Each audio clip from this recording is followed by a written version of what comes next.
ये कहानी है दो दोस्तों की। और उनकी दोस्ती की शुरुआत हुई थी अभी कुछ दिन पहले हॉस्पिटल के कमरे से, जहां पर वो दोनों एडमिट थे। तो दोनों में से जो एक था, उसको अभी कुछ दिन पहले एक पैरालिसिस का अटैक आया था, जिसकी वजह से गर्दन के नीचे की उसकी पूरी बॉडी पैरालाइज हो गई थी और वो अपनी एक उंगली तक नहीं हिला सकता था। और पूरे दिन जो भी नर्स उसके पास में आती, वो उसको एक ही बात कहता कि मुझे कोई ऐसा इंजेक्शन दे दो जिससे कि मैं मर जाऊं, अब मैं और जीना नहीं चाहता, ऐसी जिंदगी का मैं क्या करूंगा। तो उसका जो दोस्त था उस कमरे में, क्योंकि वो चल फिर सकता था, तो रोज सुबह और रोज शाम को उस कमरे में एक खिड़की थी, उसके पास में जाकर के खड़ा हो जाता और अपने दोस्त को बताता कि उस खिड़की के बाहर क्या चल रहा है। बिल्कुल नीला आसमान है, सफेद बादल है, हल्की हल्की हवा चल रही है और कुछ पंछी उड़ रहे हैं। एक बहुत ही सुंदर बीच है जहां पर कुछ बच्चे मिट्टी के घरौंदे बना रहे हैं। कुछ लोग हैं जो वहां पर बैठे हुए बस समुद्र की लहरों को देख रहे हैं। कुछ लोग जॉगिंग कर रहे हैं, कोई एक्सरसाइज कर रहा है, कोई पतंग उड़ा रहा है। वहां पर एक आइसक्रीम की स्टॉल है जहां पर कुछ लोग आकर के आइसक्रीम खा रहे हैं। और सनसेट के टाइम पे जो पानी है वो पूरा गोल्डन हो जाता है और चमकने लगता है। तो शुरू में तो जब उसने वो सब बताना शुरू किया तो उसके दोस्त के ऊपर ज्यादा असर नहीं हुआ, लेकिन धीरे धीरे उसके अंदर जीने की चाह जागने लगी। अब वो सुबह का इंतजार करने लगा कि जल्दी से सुबह हो और मेरा दोस्त मुझे बताए कि आज यहां पर क्या हो रहा है।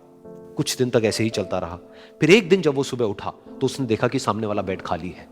फिर उसने नर्स को बुलाया और उससे पूछा कि क्या वो डिस्चार्ज हो गया है। तो नर्स ने कहा कि आपको तो उन्होंने बताया होगा, उनके पास कुछ ही दिन बाकी थे और कल रात को ही उनकी डेथ हो गई है। ये सुन करके उसके अंदर की उम्मीद पूरी तरह से टूट गई, क्योंकि सिर्फ उसका दोस्त ही था जिसने उसको बाहर की दुनिया से जोड़ा हुआ था, जिसकी वजह से वो जान पाता था कि बाहर क्या हो रहा है और ये दुनिया कितनी खूबसूरत है। तो कुछ दिन तक तो वो रोता रहा और उसने जीने की चाह छोड़ दी। लेकिन दूसरी ही तरफ से उसके अंदर कहीं ना कहीं एक नई चाह पैदा हुई कि काश मरने से पहले एक बार मैं खुद अपनी आंखों से देखूं इस खिड़की के बाहर कि दुनिया कैसी है। जैसे जैसे उसकी ये चाह बढ़ने लगी, उसको अपने अंदर एक अजीब सी एनर्जी महसूस होने लगी। और फिर एक दिन उसने अपनी पूरी ताकत लगा दी और किसी तरीके से वो बेड से नीचे गिरा और पकड़ पकड़ करके किसी तरह से उस खिड़की तक पहुंचा। फिर उस खिड़की को पकड़ करके वो खड़ा हुआ और खिड़की के बाहर देख लिया। लेकिन खिड़की के बाहर देखते ही वो गुस्से से भर गया।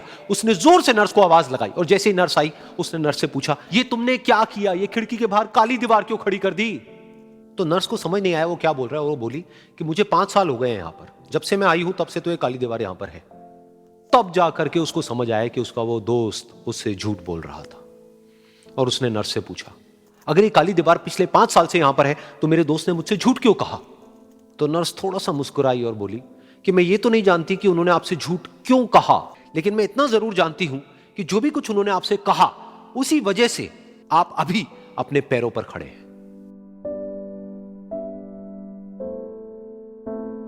तो इस कहानी से हमको यह सीखने को मिलता है कि जो हमारे शब्द हैं, जो हमारे वर्ड्स हैं, जो हम अपने मुंह से बाहर निकालते हैं, उसमें इतनी पावर है जिसकी कोई हद नहीं है। वो किसी आदमी को गिरा भी सकते हैं और उसको उठा भी सकते हैं। तो अब आपके ऊपर है कि आप अपनी इस पावर को यूज करते हो या मिस यूज करते हो।